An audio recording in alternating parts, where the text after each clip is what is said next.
Hello.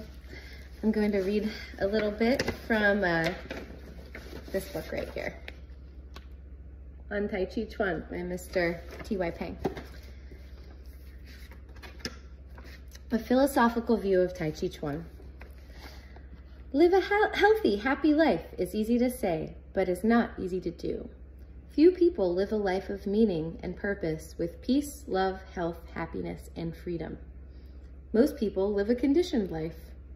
Tai Chi philosophy is a living philosophical wisdom which will help people realize a meaningful life of peace, love, health, happiness, and freedom through the practice of Tai Chi Chuan. Tai Chi Chuan as a living philosophy has been practiced for more than a century. However, very few of its practitioners have actually understood Tai Chi Chuan as a living philosophical wisdom, nor have previous writings presented Tai Chi Chuan as a living philosophical wisdom. Some writings deal with the technical or mechanical aspects of Tai Chi Chuan. A number of works relate Tai Chi Chuan to Taoism because the Taoist Zhang Songfeng was considered to be an important early figure, so there's a widespread belief that the philosophical foundation of Tai Chi Chuan is Taoist. Actually, however, the philosophical foundation of Tai Chi Chuan lies in the Book of Change, which is the I Ching. The Book of Change is not a book of knowledge. It is a book of wisdom. It is difficult to read the Book of Change, and it is even more difficult to understand it. In order to read the book, one must know fully the symbolism which is used. Then one must forget that symbolism in order to truly understand the book. The following outline of the Book of Change summarizes the foundation of Tai Chi Chuan as a living philosophical wisdom. Number 1, Tai Chi. Tao is truth, reality. 2, the appearances of reality are many. 3, those appearances are ever-changing. 4, those many appearances have one reality. 5, that reality does not change. It is the principle of change. 6, that truth which is innate in every human being is humanity, which differentiates human beings from animals. 7, learning should awaken the innate truth. 8, humanity is conditioned by its physical body. This is the reason why everyone is different from the very beginning of life, because each individual is conditioned by the physical body inherited from his or her parents. Also, the physical condition of the body affects the mind. 9, the physically conditioned mind is further conditioned by social factors. Learning is to free the mind. 10, in order to awaken the humanity of the people, education is a must. In other words, true education should serve to awaken the innate humanity in each individual. Everyone faces problems and difficulties throughout life. People speak of peace, love, and happiness. Surely one's mind can be at peace temporarily while reading something beautifully written, or when listening to a soothing melody or looking at a beautiful scene. But usually, this is only an escape from real life. As soon as one returns to the real world, there is no peace, no love, no happiness. If there is to be peace in the world, we must first have peace within ourselves. It is true that a peaceful atmosphere can help people to calm down, but people who lack peace within themselves always destroy the peace of the outside world. Many people cannot stand quietness because their minds are not at peace. When there is noise, their minds are occupied by the noise, and they do not have to face themselves. But when it is quiet, they must face themselves, and they do not like what they see. Many people have preconceptions about what they should be. Often, they are influenced by other people's opinions or by professional expectations.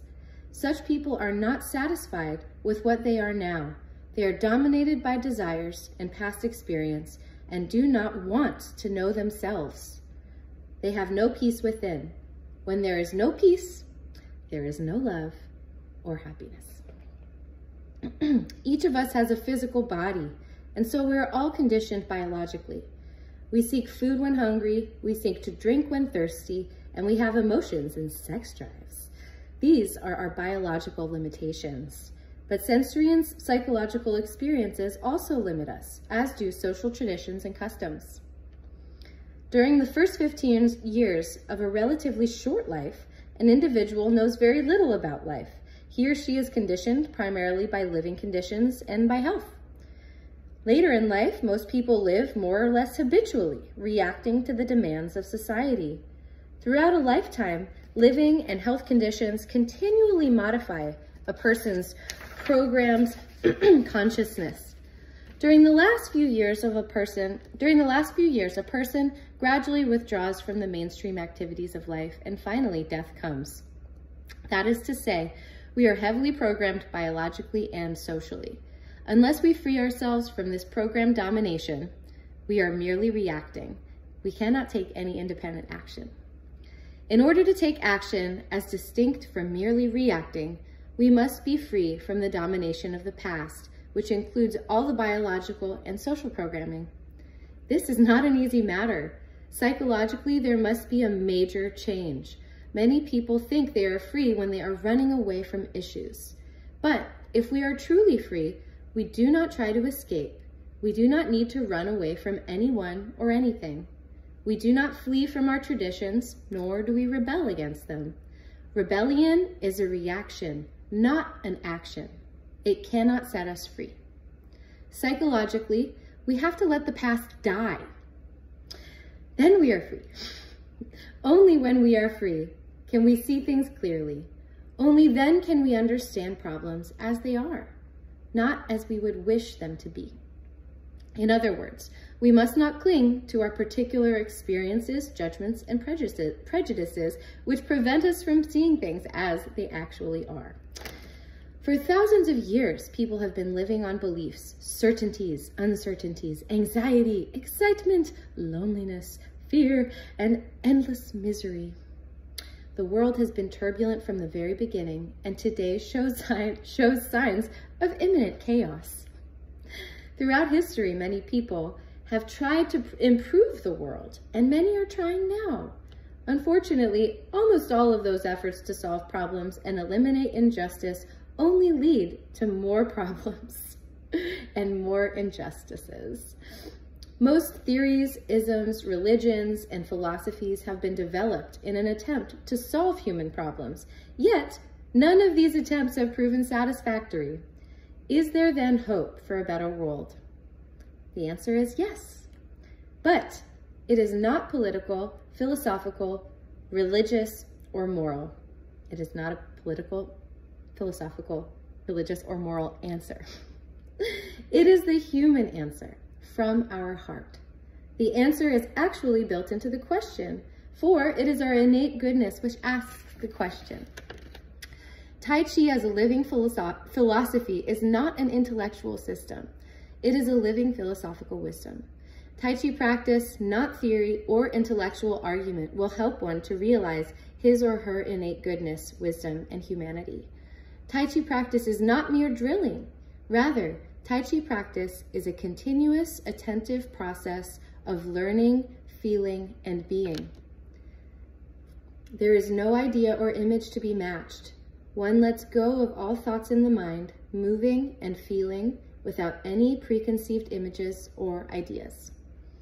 The graceful Tai Chi movements, gentle and smooth, help tune the organic and physical functions of the body, breaking old habits and enabling one to achieve new physical skills.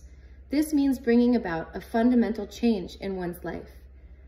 When the mind is quiet and the functions of the body are in tune, there is peace, love, and happiness. Then one is free, spiritual, and creative.